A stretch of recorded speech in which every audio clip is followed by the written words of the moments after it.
keterlambatan dari janji saya kepada beliau di sini, mereka di sini. Dulu kami janjikan sebelum puasa bisa bentuk di sini, tapi karena banyak hambatan. Hambatan pertama cuaca di laut juga menghambat perjalanan barang-barang kita. Yang kedua, saat kita akan debarkasi di Medan, kerennya rusak.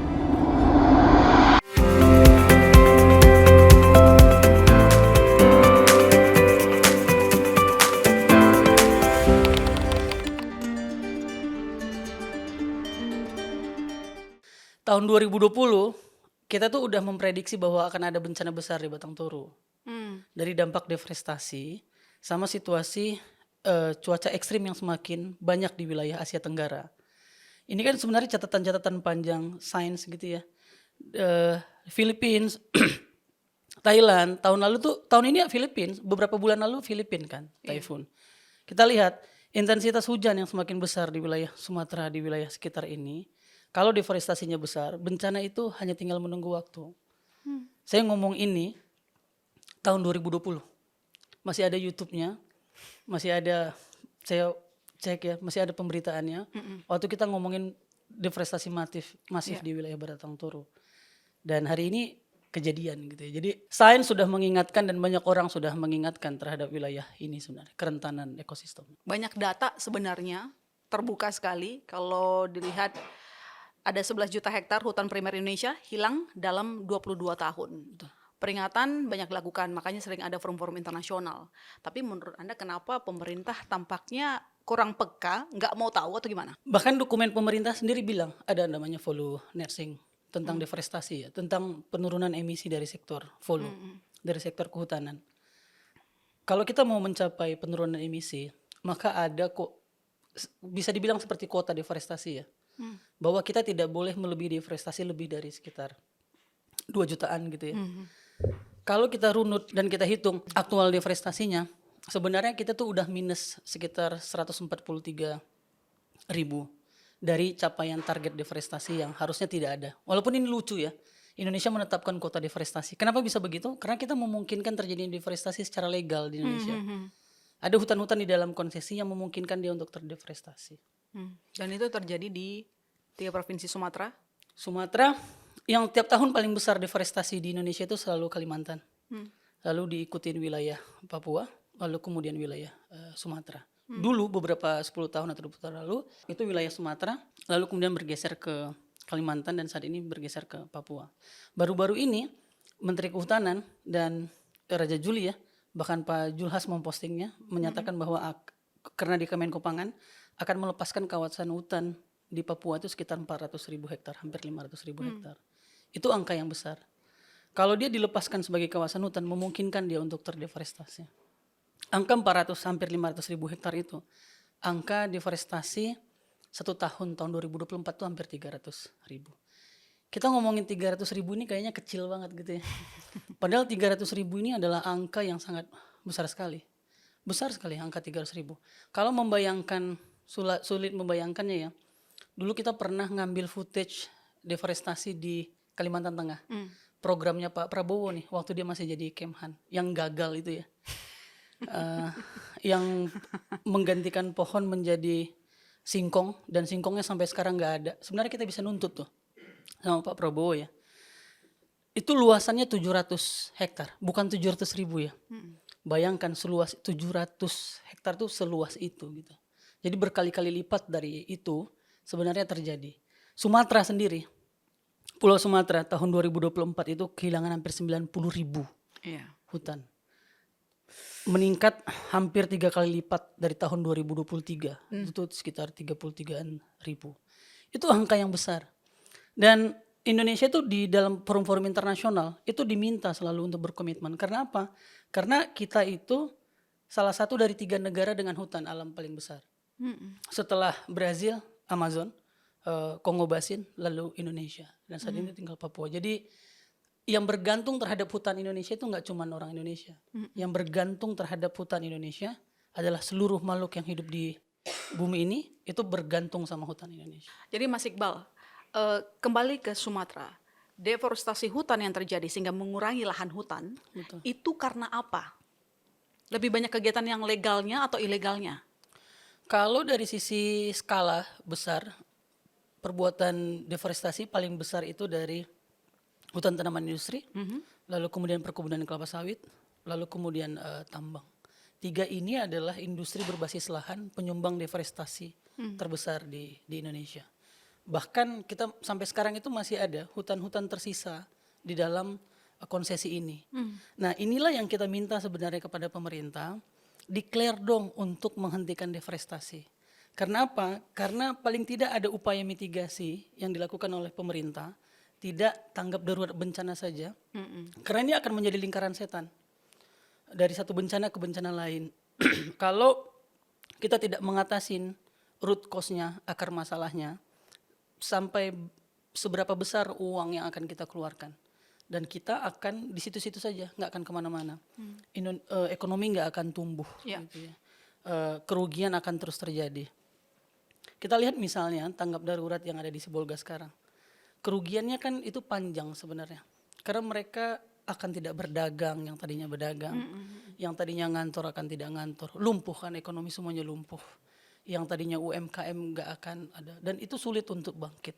Ini sebenarnya yang kita minta. Kenapa sih Greenpeace selalu ngoceh soal bencana nasional? Ini bukan soal tanggap daruratnya saja. Wilayah ini terbentang luas, 3 provinsi. Pasca rekonsiliasi, lalu kemudian rehabilitasi lingkungan itu harus dilakukan. Dan itu membutuhkan dukungan nasional. Dan itu butuh komitmen anggaran yang cukup besar. Jangan meninggalkan Sumatera dengan luka yang panjang. Karena Sumatera itu sudah sering terluka. Sudah sering terluka. Dibiarkan terluka atau sengaja dilukai? Deforestasi sejarahnya dari perkebunan itu pertama kali terjadi di Sumatera. Lalu bergeser ke Kalimantan, lalu bergeser ke wilayah timur. Gitu ya. Jadi kenapa kemudian sering bilang, kenapa bencana di Sumatera kalau sekali terjadi dia akan terjadi berulang? Karena memang kondisi ekologisnya udah nggak mampu untuk menampung situasi bencana yang besar. Dulu kenapa tidak begitu? Karena dulu tidak terjadi deforestasi secara masif. Gitu. Jadi hutan tersisa di Sumatera sekarang itu kurang dari 30% dari total pulaunya gitu ya. Jadi kerentanan ekologis itu terjadi. Sebenarnya kalau kita lari ke selatan, Sumatera Selatan itu selalu terjadi kebakaran hutan setiap tahun. Jadi Riau selalu terjadi kebakaran hutan 2 kali dalam setahun. Bahkan kita selalu mengekspor asap kita terjadi transboundary haze ke Malaysia dan ke Singapura, ke negara tetangga. Tapi sampai sekarang tidak pernah kita lihat ada aksi nyata dari pemerintah untuk mengatasi kebakaran hutan di wilayah Sumatera Selatan, di wilayah Jambi, di wilayah Riau. Jadi kalau kita bilang ya, di mana ada bencana di Sumatera? Mulai dari yang paling utara di Sumatera, Aceh, terjadi longsor karena memang karakteristik wilayahnya begitu, sampai Sumatera Barat dan Sumatera Utara. Lalu ketika kita geser ke Riau, maka yang terjadi adalah kebakaran hutan, Jambi kebakaran hutan, lalu kemudian Sumatera Selatan kebakaran hutan.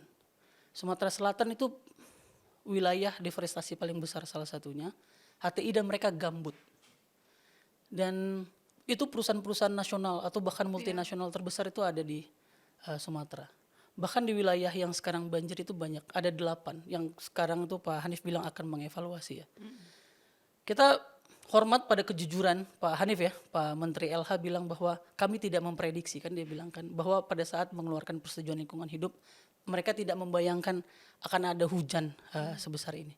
Ini berarti anomali yang sebenarnya secara nggak langsung pemerintah sudah mengakui bahwa kita hidup di dalam krisis iklim. Nah ini kita butuhkan datang dari pemerintah. Dan sensitivitas krisis ini kita butuhkan datang dari seorang presiden. Ketika presiden mengatakan bahwa saya rasa sudah cukup apa yang saya lihat gitu. Padahal korban terus bertambah.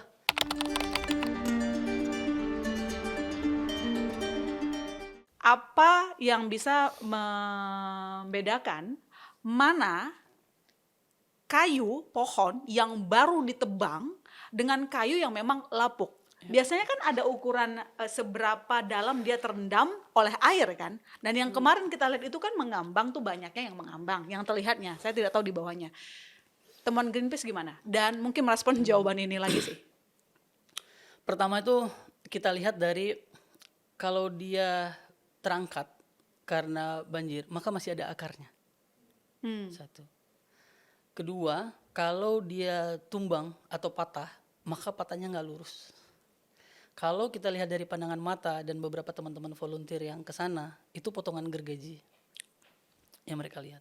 Gelondongan lock-lock yang kita lihat ini, itu memang, jadi kalau kita tahu ya model lock itu, kalau begitu ditebang, itu nggak langsung keluar. Itu ditumpuk dulu tuh, ditumpuk dulu. Nah ini pernah kejadian juga, mungkin waktu Bukit Lawang dulu, Sumatera Utara, wilayah Langkat, sekitar 15 tahun yang lalu kali ya. Itu juga pernah banjir dan lock-lock akhirnya keluar dan akhirnya terbukti bahwa lock-lock itu memang udah disimpan beberapa bulan-bulan sebelumnya. Dan ini memungkinkan sebenarnya. Tapi yang harus, ini kan dalam situasi tanggap darurat ya. Yang harusnya kita harapkan dari seorang, kan beliau tuh Abgakum ya, salah satu penegak hukum di bidang kehutanan.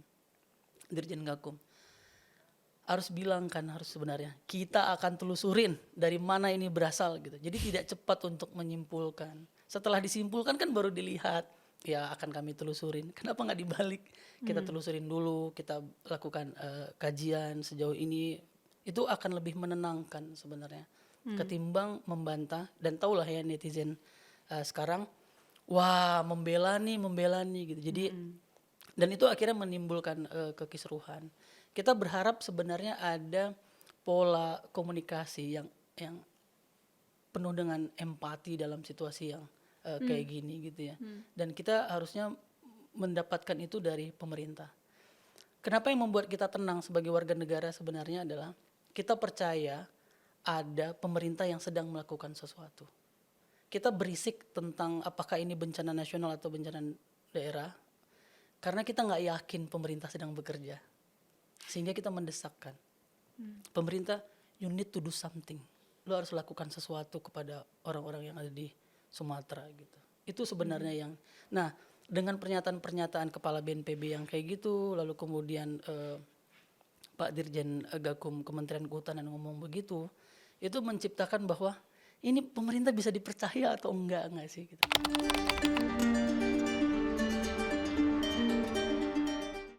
Anda mempertanyakan leadership pemerintah? Sangat. Prabowo ini lost dia. Prabowo datang ke bencana, lokasi bencana, yang disampaikan justru soal sawah yang rusak, rehabilitasi bisnis yang rusak. Memang itu penting.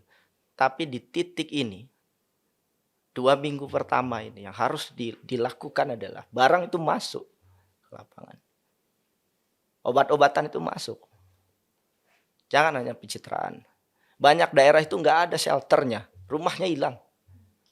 Mau kemana? Shelter nggak ada. Syukur-syukur mungkin ada saudara yang bisa diinapi, atau sebagian mungkin bersyukur punya motor, punya mobil pindah ke kota lain. Yang nggak punya gimana? Ini saya nggak berlebihan. Keluarga saya kena karena bencana ini. Dan ada leadership yang buruk dari pemerintah saat ini. Dan kita tahu ya, saat bencana terjadi, leadership itu jadi kunci. Dan nggak cuma korban bencananya, tapi ternyata tadi yang Mas Media ceritakan berdasarkan cerita dari keluarga Mas Media, mereka yang terdepan seperti Basarnas juga ternyata kesulitan untuk memenuhi kebutuhan hariannya mereka seperti minum, sementara mereka harus terus berjuang menolong korban, mencari korban jiwa. Saya harus angkat topi untuk para relawan, termasuk Basarnas, BNPB yang di lapangan. Mereka berjuang luar biasa. Tapi ya secara struktural kita harus sadari juga, ini adalah tabur tuai. Anggaran Basarnas dipotong, BNPB dipotong. Dan saat kondisi sulit inilah kita merasakan dampak dari kebijakan sistemik itu dampaknya. Di tengah situasi kedukaan kita, Mas Media, pernyataan dari Presiden Prabowo Subianto yang masih mengunggulkan sawit. Bagaimana Anda merespon pesan dari Presiden yang konsisten? Bahkan setelah pulang dari lokasi bencana, bilang mengunggulkan sawit. Ada banyak studi Walhi, universitas, tidak hanya Indonesia, internasional mengatakan bahwa deforestasi salah satunya karena sawit. Jadi kalau ketika bencana masih kemudian bilang sawit, saya ingin bilang begini, Mbak. untuk semua pemimpin publik, anggota DPR, termasuk presiden sekalipun. Kalau bukan periuk nasimu yang diterjang banjir, kalau bukan mamamu yang meninggal, kalau bukan rumahmu yang hilang, kalian nggak akan paham sakitnya pada saat bencana itu. Kalian nggak perlu tertimpa bencana untuk merasakan itu, tapi empati aja cukup. Pesan-pesan pemerintah termasuk presiden Anda melihat nir empati. Presiden, BNPB, boleh nggak marah masyarakat ketika bencana terjadi? Boleh. Masyarakat bayar pajak. Dari setiap yang kita beli sampo semua bayar pajak. Supaya pajak itu masuk ke negara. Oke. Negara kemudian balikin lagi duit ke masyarakat ketika masyarakat susah. Sumbar itu dipotong 2,5 T kalau nggak salah efisiensi anggaran. Aceh itu 2 triliun. Sumut itu 1,1 T. Sekarang anggaran yang balik ketika bencana tadi hanya hitungan miliar hari ini. Mereka udah potong duluan. Bisa balik lagi nggak? Ini kita bernegara. Sumatera Barat, ya, orang-orang baik di Sumatera Barat bergabung ke Indonesia karena mereka tahu negara akan lebih baik membantu Sumatera Barat. Begitu juga Aceh.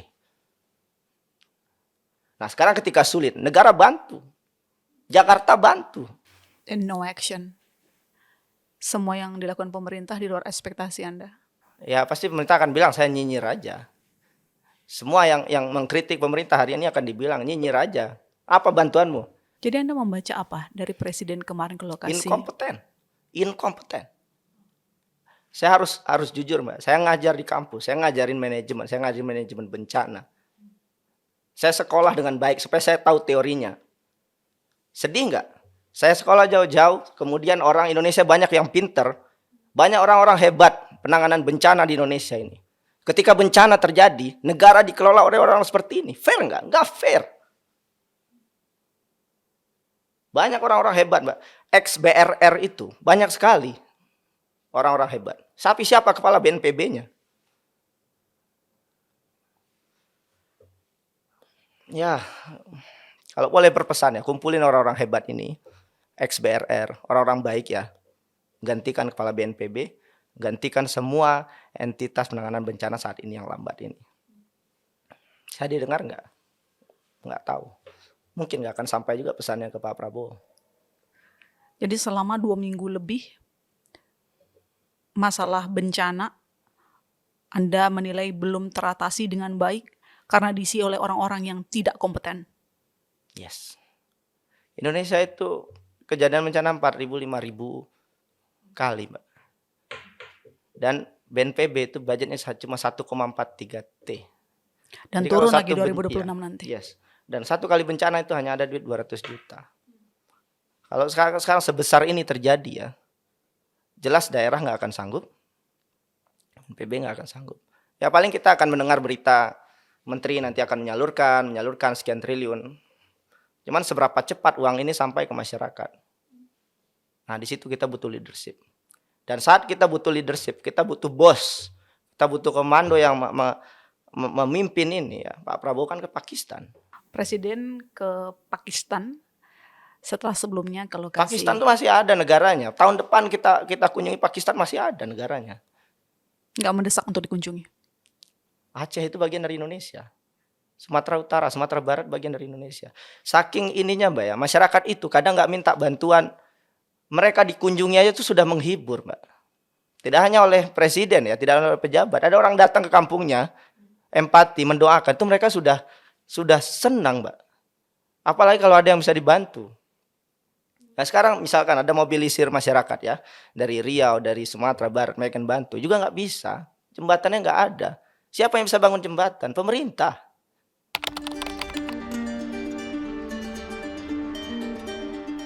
Dalam data saya, sepanjang 2.100 km jalanan itu rusak. Jalanan nasional. Jembatan yang rusak itu ada 31. Jalan daerah yang rusak itu ada 108 ruas. Lalu jembatan daerah yang rusak ada 145. Lalu ada 127 sungai, 13 bendungan, 4 jaringan irigasi, 1 tanggul, 3 cekdam, 2 dermaga jeti, 8 instalasi air minum bersih, 143 di lokasi untuk pengadaan air juga tidak terpenuhi. 975 sekolah rusak, 562 madrasah rusak, 53 pasar nggak karu-karuan rusak, 212 ponpes, 308 fasilitas kesehatan, ada 434 rumah ibadah juga rusak, 290 kantor rusak, 147.236 rumah rusak, yang mati 1.559, hilang 192. Lalu yang terjadi dari gambaran itu adalah ketika cerita tentang rusaknya perekonomian dari sumber daya sampai dengan distribusi, dia akan berujung pada satu hal, pemiskinan massal. Pemiskinan massal. Artinya suka tidak suka daerah akan tidak berdaya sepenuhnya karena menghadapi bencana untuk mengatasi. Apakah itu Aceh, Sumatera Utara, Sumatera Barat, atau sedikit Riau, gitu ya. Yang kedua, kemudian apa yang harus digerakkan secepat mungkin untuk mengatasi yang namanya dampak penyakit yang muncul dari situ. Yang ketiga, tidak ada produksi yang bisa terjadi karena dampak dari kerusakan. Yang keempat, berikutnya distribusi juga terhambat karena fasilitas infrastruktur berantakan. Yang kelima, orang semua sibuk menyelamatkan diri dari posisi itu. Yang keenam, berikutnya menjadi orang kemudian melihat apa yang harus diselamatkan lebih dahulu ketika mereka melihat lambannya penanganan. Dan yang paling tujuh, ada yang paling tidak disadari oleh banyak orang, bahwa ini bukan persoalan ekologi yang rusak. Ini persoalan ekosistem. Apa itu? Ya, ini karena investasi yang kita masukkan, investasi yang berfokus pada ekstraktif dan eksploitatif. Sehingga berdampak pada kerusakan yang luar biasa baik pada perkebunan maupun kehutanan maupun pertambangan. Maka saya tidak melihat ini sebagai kerusakan ekologi. Ini kerusakan ekosistem. Kalau kita melihatnya sebagai kerusakan ekosistem, maka pendekatan ekosistem. Bukan pendekatan ekologi. Jadi apa yang disampaikan oleh Purbayo Yudisadewa, apa yang disampaikan oleh Menteri PU, itu pendekatan kerusakan ekologi. Lalu ketika Presiden menyatakan saya tidak punya tongkat Nabi Musa, itu menunjukkan gambaran bahwa pola pikirnya adalah pola pikir ekologi, bukan pola pikir ekosistem.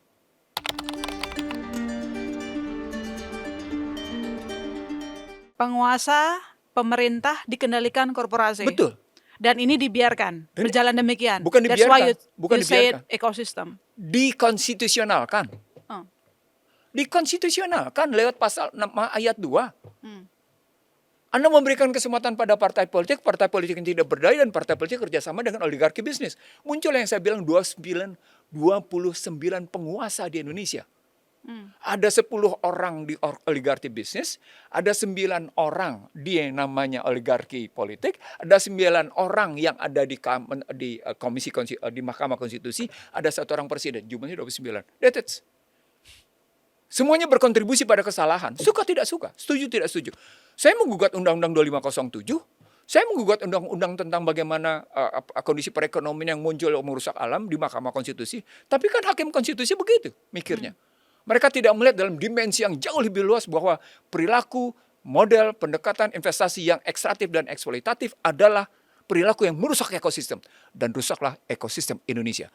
Sumatera adalah cerminan. Jadi bencana Sumatera, dalam pandangan saya, itu adalah cerminan rusaknya ekosistem Indonesia.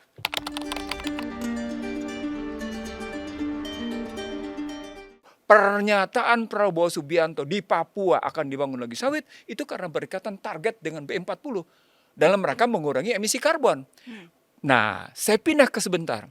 Padahal pada saat yang sama, kasus Donald Trump menghajar habis Venezuela, menghajar habis Amerika Selatan, pengejaran cuma satu. Apa itu? Energi fosil. Energi fosil. Ini kajian yang sedang ramai di barat sana bahwa cara berpikir Donald Trump itu secara tidak dasar.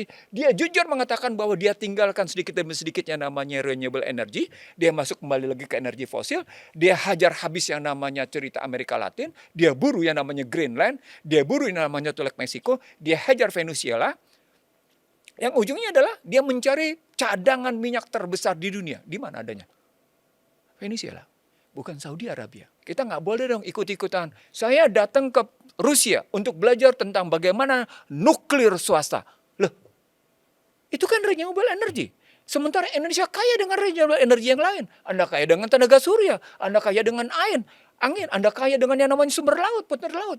Kenapa Anda tidak gunakan habis? Anda kaya dengan sumber matahari kan, voltex. Lalu Anda berpikir cuma yang namanya pada sawit dengan menyatakan penting untuk dibangun di Papua. Kan ini akhirnya soalnya adalah paradigma yang ada tentang bagaimana menyeimbangkan antara posisi fosil dan renewable, energi baru terbarukan. Ini kan yang mesti dibayangkan nih posisi yang saya bayangkan dirancang sedemikian rupa. Sorry to say, harus saya bilang sama Anda. Betapa banyak teknokrat, birokrat, petinggi, politisi, dan kaum-kaum lain yang merasa elit itu ketinggalan zaman dalam cara berpikir. Serius saya bilang sama Anda. Kan banyak orang pintar-pintar di atas tuh, Pak. Ya, level pintar follower. Oh ya. Level pintar follower. Bukan level printer dalam kerangka fighter dan leaders. Saya membaginya 5. Ada leaders, ada fighters, ada manager, ada operator, ada janitor. Indonesia paling top pada operator, sedikit banyak di manager. Tidak ada fighter, tidak ada yang namanya leader. 5 kelas kayak gini, Indonesia top ada di mana? Ada di operator sama janitor. Ya Anda follower. Anda cuma sekedar jadi operator, ngikuti buku petunjuk. Anda tidak pernah menciptakan buku petunjuk. Anda tidak pernah menciptakan buku petunjuk atas kekuatan sumber daya Anda, atas kekuatan produksi Anda punya. Kenapa? Anda tidak pernah percaya diri pada sumber daya alam yang Anda punya. Anda cuma bilang Anda kaya, tapi Anda tidak pernah mendaya gunakan.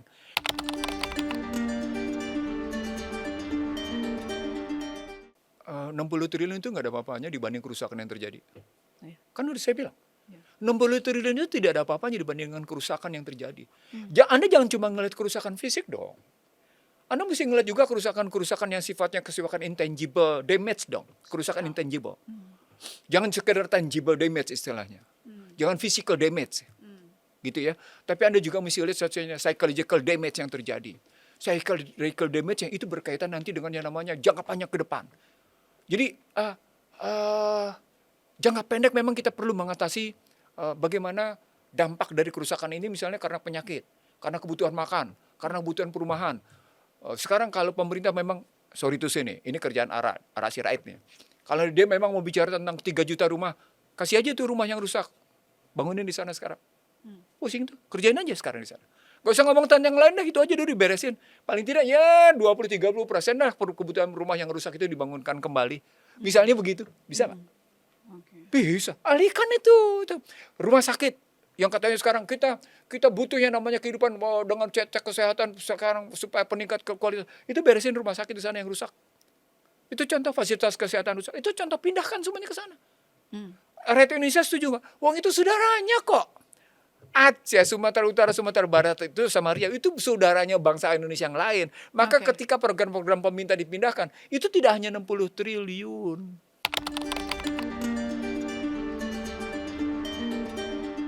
Saya rasa pemerintah sudah cukup menyadari urgensinya ya. Saya moga-moga apalagi ya untuk melakukan alokasi anggaran udah pasti harus mengambil beberapa keputusan dalam waktu dekat ya. Karena ini kan sangat urgent ya. Jadi menurut Bu Mari, kalau saya simpulkan sangat sepakat adanya alokasi anggaran untuk mengatasi wilayah terdampak bencana. Ya harus lah ya. Berarti program prioritasnya perlu diganti, Bu? Perlu diotak-atik nggak kira-kira? Mungkin masalahnya realokasi ya. Tapi tentu beberapa program prioritas pemerintah tetap akan dijalankan, tapi mungkin apakah di realokasi sebagian, tapi yang lain masih tetap jalan, itu akan harus kita lihat bagaimana nanti dari Kementerian Keuangan yang akan harus melakukan alokasi tersebut. Termasuk ini nggak, Bu, kira-kira menyesuaikan anggaran untuk MBG yang naiknya cukup signifikan di tahun 2026? Yang penting kalau MBG sih menurut saya bagaimana bukan saja anggarannya, tapi bagaimana kita benar-benar mendukung supaya program itu berjalan sesuai dengan keinginan Presiden sehingga multiplier efeknya itu benar-benar terasa. Di tengah bencana ini muncullah beberapa pendapat, Bu. Kenapa anggaran MBG dialokasikan aja ke penanganan bencana? Karena kan ini udah libur, di masa libur, tapi kan dari BGN menyampaikan akan tetap menyalurkan makan bergizi gratis, programnya tetap jalan gitulah Bu. Kalau Bu Mari sendiri dari Dan melihatnya gimana? Perlu mendengarkan sejumlah saran tersebut untuk mengalokasikan dana MBG, toh lagi libur, ya pakai aja untuk membantu korban Sumatera, atau menurut Ibu setuju dengan BGN agar tetap disalurkan saja ke sekolah meskipun libur? Pemerintah itu bukan hanya bisa merealokasi dari BGN ya, dari MBG, Benar. tapi dia kan ada juga SAL dan lain sebagainya. Nah, ini tinggal bagaimana pemerintah harus memutuskan bahwa kita memerlukan anggaran tambahan untuk menangani bencana, itu fakta lah ya, dan itu perlu menjadi prioritas pemerintah. Kita ada uangnya nggak ya Bu, kira-kira sumbernya dari Ya mana? itu dia, itu menjadi pertanyaan karena revenue kita tahun ini agak di bawah target ya, dan itu penyebab utamanya sih sebetulnya harga komoditi yang turun ya. Iya, iya Ya. benar. Bu, dari pengalaman global begitu bencana ini kan sebenarnya harusnya kita sudah beradaptasi ya, karena kan pasti akan terjadi gitu. Indonesia sendiri itu masuk di top 5 negara yang akan sering mendapati bencana seperti itu. Jadi apakah bencana selalu bisa jadi rem ekonomi atau justru bisa menjadi momentum restrukturisasi ekonomi daerah? Mungkin kita coba positif ya. Kalau Oke. kita positive thinking yang kedua lah ya. Karena itu yang terjadi di Aceh kan, bukan Iya. hanya restructuring daripada ekonominya, tapi juga terjadi peace agreement dan lain sebagainya. Jadi marilah kita coba melihat bagaimana bencana itu justru menjadi kesempatan untuk kita membangun kembali daerah itu supaya dia lebih resilient terhadap bencana yang berikutnya ya. Jadi ini banyak masalah adaptasi Iya. lingkungan yang diperlukan ya. Ini semua membahas bagaimana tutupan hutan yang berkurang dan alur sungai ya yang menyebabkan bencana ini terjadi, perubahan dari alur sungai dan lain sebagainya. Tapi tutupan hutan mungkin salah satu penyebabnya. Ya, jadi itu kan harusnya menjadi wake up call juga buat kita. Bagaimana kita mengantisipasi dengan lebih baik ya, bahwa ini kemungkinan bisa terjadi lagi dan bagaimana kita menyetop supaya itu tidak terjadi lagi. Berarti upaya kita untuk melakukan adaptasi ya. Kalau toh memang kenyataannya sudah ada masalah di dalam perlindungan hutan yang biasanya harus mencegah longsor. Bagaimana kita mengatasinya? Apa kita harus membangun sesuatu bangunan atau satu prasarana ya untuk membantu resiliensi dari adaptasi itu? Ini harusnya menjadi bagian dari rapid assessment yang dilakukan juga ya, dan mungkin memetakan kemungkinan di daerah lain yang mungkin rawan juga untuk hal ini terjadi, bagaimana kita mencegah supaya itu tidak terjadi lagi. Ini memang ada perubahan, tapi juga ada perubahan iklim ya di dalam hal ini, karena tidak diperkirakan hujan akan terjadi dalam satu hari, yang harusnya 1 bulan hujan itu terjadi dalam 1 hari gitu kan. Bu Mari, karena soal potensi sektor yang bisa kita kembangkan ini muncullah berbagai kritik karena Presiden Prabowo Subianto berkali-kali bilang tanam sawit. Artinya bahwa eksploitatif dan ekstraktif itu masih jadi andalan. Jadi kemarin Pak Nursi juga mengkritik paradigma pembangunan ekonomi yang seperti itu. Kenapa sih Bu kita terjebak dalam hal-hal yang berkaitan dengan SDA aja? Kenapa nggak ada sektor yang lain bisa kita jadi tumpuan gitu loh Bu? Ya, kenyataannya kita memang kekuatan kita masih di SDA. Maka itu SDA sangat mempengaruhi kinerja kita tahun ini ya. Baik dari segi revenue, dari segi sektor, dari segi ekspor. Karena memang kayak batu bara, kelapa sawit dan hal-hal turunan dari nikel itu yang tiga empat hal yang menyumbang kepada revenue, kepada pertumbuhan. Nah, memang kita udah dari zaman kapanpun selalu bertanya bagaimana kita melakukan diversifikasi dan mengurangi ketergantungan kita kepada SDA. Jadi bukan pertanyaan baru ya.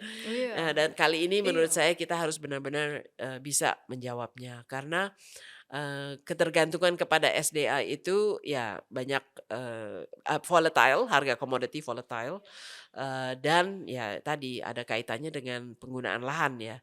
Jadi kalau untuk sawit itu tergantung tujuannya apa sih. Saya pikir presiden itu menginginkan biodiesel ya kalau nggak salah. Iya, B40 juga lagi dikejar. Dan sebetulnya kalau kita keinginannya untuk renewable energy, sumbernya tidak hanya biodiesel gitu kan.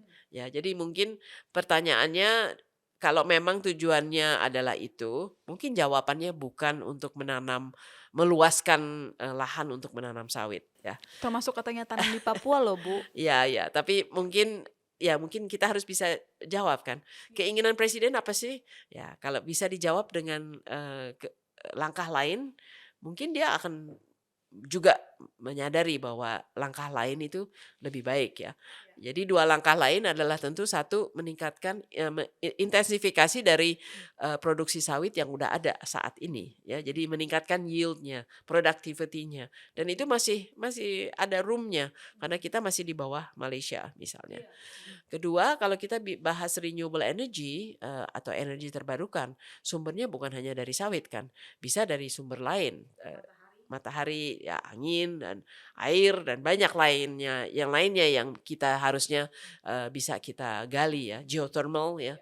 Jadi ini sebetulnya solusinya harus dipetakan dengan baik lah. Kalau pengalaman kita ya presiden bisa mendengar kalau kita bisa menjawab dengan solution ya terhadap apa yang dia inginkan ya.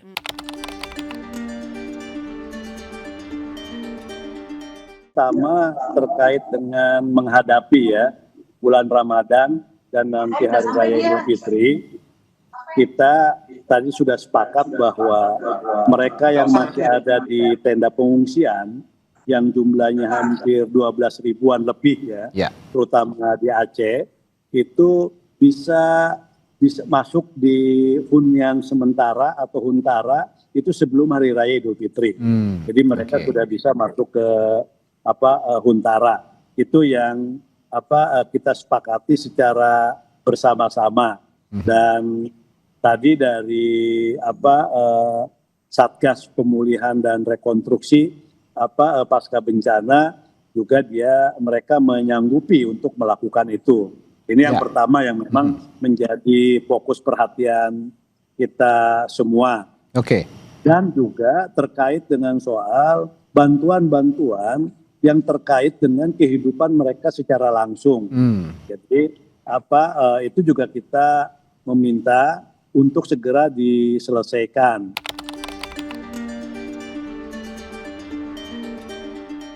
Keterlambatan dari janji saya kepada beliau di sini, mereka di sini, dulu kami janjikan sebelum puasa bisa bentuk di sini. Tapi karena banyak hambatan. Hambatan pertama cuaca di laut juga menghambat perjalanan barang-barang kita. Yang kedua, saat kita akan debarkasi di Medan, kerennya rusak.